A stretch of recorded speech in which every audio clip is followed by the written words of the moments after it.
I'm now going to spend a little bit of time talking about pink bats. Hands up, who's sick of pink bats? Righto, that's a good start. All right, let me try and do this quickly because the timekeeper will remind me of my has-been if I don't. The pink bats affair, oddly enough, didn't have a lot to do about pink bats, but we'll get there. It actually began as an energy efficiency initiative. Now, over the long weekend, the Australia Day long weekend at the beginning of 2009, Prime Minister and Cabinet rang up some people who'd been doing some work on energy efficiency in the Environment Department and said to them, look, you can't tell anybody, but the Prime Minister would like to have on his desk by 9 o'clock on Monday morning a program to insulate uninsulated ceilings in Australia. Your time starts now. And kind of off they went. What was behind Rudd?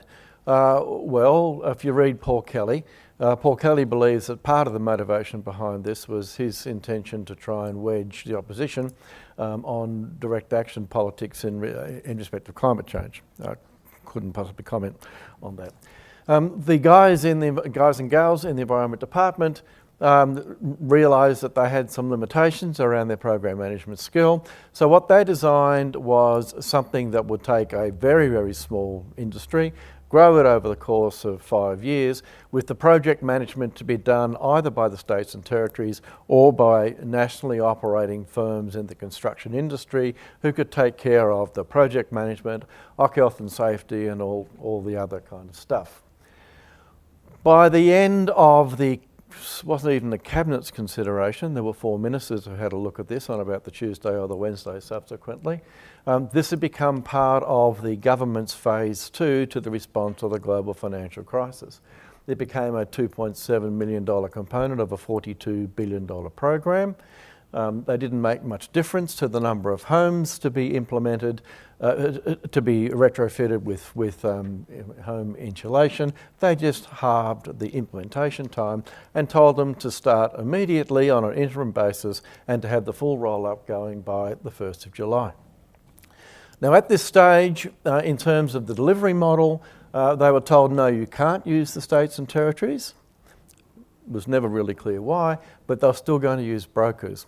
But as time went on, the model actually morphed, and it morphed into a world in which the primary focus moved away from energy efficiency, and it came to in fact be job creation.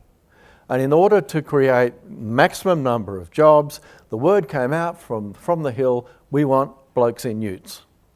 Minimum barriers to entry, try and maximise the number of regional small people who could be lured into the industry in order to be able to maximise job creation out of this program. And this was a very lightly regulated industry. The retrofit industry was very lightly regulated. Barriers to entry were quite low. And in that sense, if you wanted to increase short-term employment, it looked pretty good. The first point to make is that speed was not a bad thing in this environment. This was not hyper-government in the sense of speed for the sake of it. Remember that at this time the IMF was producing forecasts that had showed that world growth amongst the advanced economies in fact declined by 7.5% in the last quarter of 2008. There was a fear that it in fact would continue to decline into the early part of 2009, and there was a legitimate debate going at the time that the world was on the brink of a depression. Treasury had done some work after the last recession in Australia, recognising that none of the middle managers in Australia in the Treasury had actually lived through one, and had worked out the famous advice which Ken Henry gave the government just before that: if you want to have an impact on a recession in Australia, you use fiscal policy, you go hard, you go early, you go households. We'd done phase 1, the big cash splash. Right? This was phase 2, and again, speed, getting something on the ground, was an important economic policy objective. And over time, the economic imperatives overwhelmed, in fact, what these guys did. Now, July 1 was set as an immovable date. By the way, the then Prime Minister Kevin Rudd, when he appeared in front of the Royal Commission, said that was not true. And of course, if he had been advised that 1 July was not feasible, of course he would have changed it. I'll just leave that there. It's certainly true. There are an awful lot of people who were working with him or in his name who seem to think otherwise. And because 1 July was immutable and we were now February or March, or in fact it got to be almost May before the model was finally bedded down with blokes in utes, they had no time to contract with the brokers. And if anything, the focus of the risk managers in the Environment Department was around the fact that they were having lots of newbies coming into the industry who, although they had to be registered with the Commonwealth, which basically meant that they had to be able to, tie their shoelaces and spell their name, that these people would be paid directly by the Commonwealth, and the risk of fraud was therefore huge. So a lot of the risk mitigation that the Commonwealth was then focused on was on the risk of fraud and gaming the system. It was said that there was no time to insist on the mandatory training of installers. And the amazing thing about that was that everyone agreed that newbies actually had to be trained. There were things involved in the documentation that people had to sign when they're registered, like, yes, I will comply with the law, including the Occupational Health and Safety Law, and I will consider undertaking training, and in the event that I have newbies working for me, then they will be supervised, although what supervision meant was a bit of a movable feast. The last point on that slide is about the use of foil. Now, the retrofit of insulation, ceiling insulation, is two different components. One is pink bats, kind of volume stuff that you shove in the ceiling. The other one is reflective foil, and the reflective foil is typically attached to ceiling joists. And ceilings are intensely dangerous places, including because they often have a lot of electrical wires running around there. There was a debate within the industry about whether the use of foil was in fact appropriate or not. The officials who were involved have been warned that there had been 3 deaths in New Zealand retrofitting foil. And as a consequence of that, foil was banned in retrofitting in New Zealand. Within the industry and in Australia, there was that issue, but there was also a debate between those who made bats and those who made foil about the efficacy of that of foil as an insulation device. The people who were involved in doing this program did not, in fact, have the technical expertise to resolve that, and they did not have the time. So they came to a compromise, basically, and foil was allowed to progress. Okay, point 1, the program actually had its successes. It did actually start on time. The amazing thing about that is that Environment was a policy department. They weren't really an implementation agency, and in fact they were running 100 other programs at the time. Nonetheless, by one means or another, they did get the thing up and running by 1 July. Secondly is that by the time that the program was abolished in February the following year, over 1 million homes had been insulated, and there is a long tail of savings in carbon emissions and in the cost of fuel as a consequence of that. Note that only 49,000 of these use reflective foil of the 1.1 million. And there's a technical reason for that. It only works in Queensland and in the north of New South Wales for this purpose. The objective was job creation. The numbers are a bit rubbery because it's just the nature of this industry. We talk about less than 300 installers when they started. There were between 6,000 and 10,000 at the height of the program, although in truth, those jobs turned out to be really, really short term. And eventually, just before it was abolished, there was a new training program introduced. But there were also some quite significant problems. There were fires. There were lots of newspaper articles about smouldering and fires in roofs and all of that. Most important thing to understand here, and that's because bats were put too close to heat sources which normally light. Most important thing here, the incidence of fires is actually less than pre-HIP. Even the Royal Commissioner said so, but if you read the newspapers, If you read the newspapers, this was Armageddon. Appallingly though, there were quite significant electrical safety issues. 3 people died due to electrocution when foil came in contact with exposed wires by one means or another. 2 of those, by the way, were faults that were in the ceilings and were just accidents waiting to happen before HIP. And there was a 4th death that was due to heat stress. That's not a good set of outcomes. The value for money, no. Didn't quite rate, did it? Bad value for money.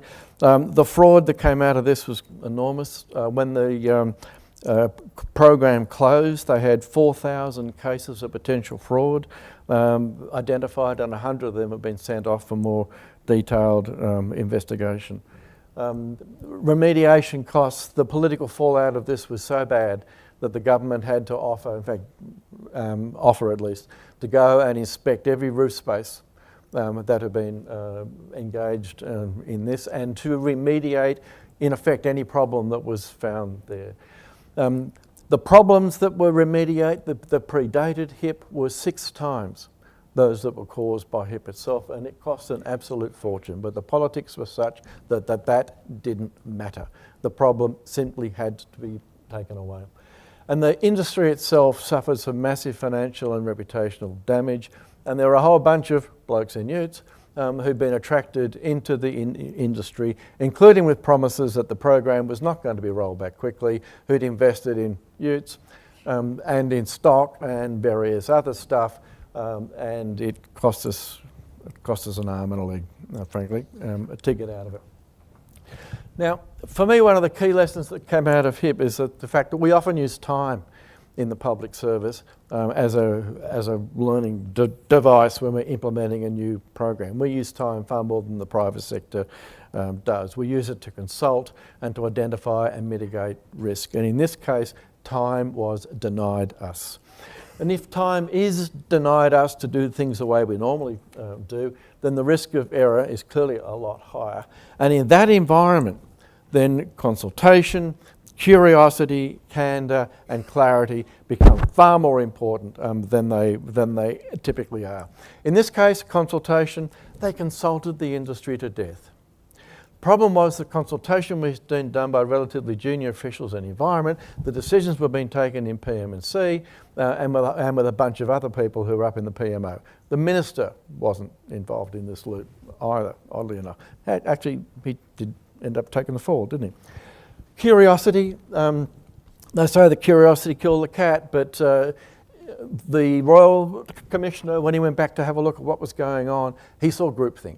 He saw a culture that was so focused on getting the job done by 1 July that there was no room for any other thought. There was not an empowerment of the what might go wrong here. A lot of the meetings that were held didn't want to know if there was a problem. It was all about how do we tell the minister we're going to get this done by 1 July. And that reflected in a lack of candour in the advice that was being provided to the minister. The Royal Commissioner found that some of the advice was inaccurate, if not straight out wrong. And there could well be reasons for that, but he also was quite critical of the language that was used. We talked about challenges. We didn't say we can't bloody do this, right? So even though there were great concerns at the time that the fraud risks would be huge and that by this stage Centrelink had been brought on because they knew how to run big heavy-duty programs like this, although the likelihood was there was no way that the compliance regimes were going to be in place by 1 July, the advice that was given to the minister to say stop was either ineffective or not heard. Mike Murdoch, who was the Coordinator General at the time, testified on oath to the Royal Commission that he did advise the minister, the then Minister Habib, or Parliamentary Secretary, that 1 July was not possible to achieve. There was no documentary record, and Mr Habib said on oath that he had no recollection of the advice. This comes back to the importance of written advice that says what it means and doesn't use euphemisms like challenge when you mean no bloody way. And clarity here was kind of important. Clarity about roles and responsibilities. No one assumed end-to-end responsibility for making this happen. And the accountability and the clarity around the decision-making authority was in fact very diffused between the environment, PM&C, the Minister, the Minister's office, and those close to the Prime Minister who were acting on his behalf and in his name, who thought 1 July was immutable. Other lessons, expertise not being on tap. There was a whole bunch of expertise that wasn't around here. The people who were making the policy design recommendations to the government, both in environment and in PM&C, did not understand the stresses that you put on an industry when you take it from Sleepy Hollow to steroids in 3 months. They did not understand the risks that would be run in a lightly run regulatory environment in that environment. They didn't understand the safety risks. They didn't understand what unleashing blokes in utes would do in an industry of this kind. Project management skill was weak. That's why environment didn't want to do it this way. They wanted to do it another way, but they were overruled. But when they were overruled, their project management expertise was not fixed. Risk was an issue here. We heard earlier on that there was an issue around consultants being used in pink bats. Consultants were hired to do the risk assessments. They produced lots of documents. They told the Royal Commission that their job was to help the Environment Department to do its risk assessment. The Environment Department thought the consultants were doing the risk assessment. Miscommunication was huge. The consequences were pretty bad. Regulators, the policymakers in PM&C believed that it was not the job of this program to raise standards in the retrofit insulation industry. For them, the regulation of this industry was a state matter. And in any event, employers had responsibilities under the Health and Safety Acts and all of that. Interestingly here, the citizens sit back and say, well, actually, we don't care. You sort it out between yourselves, whose jurisdiction it is. Basically, we want to be safe in the roof. All right? So to me, this says all regulators, no matter where you are, need to be alert to what's going on around you, need to be proactive, need to be curious. Particularly when something is changing. And the interesting thing is that neither the Commonwealth nor the state, in any of the forums that existed to coordinate the implementation of these programs, put this issue on the agenda, the risk out of the HIP issue. It's about assessing the delivery capability very, very carefully. And in this case, it wasn't just the capability within the department. This was a whole of government issue. But except for very limited senses, it wasn't treated as a whole of government issue. If it had been treated as a whole of government issue, then the capability would have been assessed in a whole of government way, and the project management expertise that eventually was poured into the rescue operation in the remediation phase after a machinery of government change, the kind of support that was provided from the rest of the system to allow the environment department that was likely skilled in this space to do the project management and implementation would have been there from day one, but it wasn't. No one accepted that end-to-end responsibility of making that call. Even more fundamentally, was the HIP fit for purpose? Same question as Anne. And I'll argue that it's kind of a bit of yes and no. As a job creation program with a focus on blokes and utes that had a really beneficial impact in terms of the environmental stuff,